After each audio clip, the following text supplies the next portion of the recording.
जैसे ही आदमी अपने बेटे को गले लगाने आगे बढ़ा, अचानक उसने शक्ति शोषण मंत्र का इस्तेमाल किया और बेटे की सारी ऊर्जा अपने अंदर समा ली। जब बेटा छोटा शुआई जागा तो देखा कि उसके दोनों हाथ बंधे हुए थे। वो हैरान रह गया। उसके पिता तो गंभीर रूप से बीमार थे, फिर अब इतने ताकतवर कैसे हो गए? सांग बियाओ मुस्कुराया और बोला, मैंने सुपर पावर वाले लोगों की ऊर्जा एब्जॉर्ब की है, इसलिए मैं फिर से जिंदा हो गया। लेकिन शक्ति ज्यादा होने से जादुई ताकतें एक दूसरे को टकराने लगीं, इसलिए उसने बेटे की ऊर्जा भी चुराने की ठानी। उसने कहा कि अब उसका एक महान प्लान है। वो ढेर सारे सुपर पावर वाले लोग बनाएगा जो सब उसके आदेश मानेंगे। उधर छोटे शुआई का साथी दाजुआंग टेलीपैथी से महसूस कर लेता है कि वो खतरे में है। वो अपनी परवाह किए बिना समय यात्रा का जादू इस्तेमाल करता है। तभी सांग बियाओ अपनी पत्नी छुई हुआ के साथ शादी की सालगिरह मना रहा था।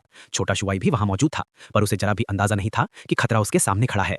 सांग बियाओ और उसका साथी दाशान पहले से ही षड्यंत्र रच चुके थे। दाशान के पास था जासूसी जादू और उसने बातचीत के दौरान पहचान लिया कि छोटे शुआई के अंदर अलौकिक शक्ति छिपी हुई है।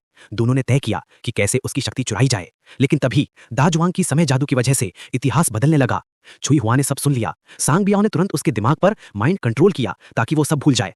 पर दाशान को अब डर लगने लगा। वो सोचने लगा कि अगर ये अपने बेटे और बीवी के साथ ऐसा कर सकता है तो अगला नंबर मेरा भी हो सकता है। उसने रिकवरी मैजिक से छुई हुआ की यादें वापस लौटा दी।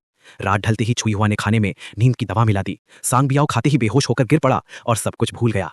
अब वो अस्पताल में बेसुध पड़ा था। गाइस, वीडियो को लाइक और नेक्स्ट पार्ट देखने के लिए चैनल को सब्सक्राइब करना मत भूलना।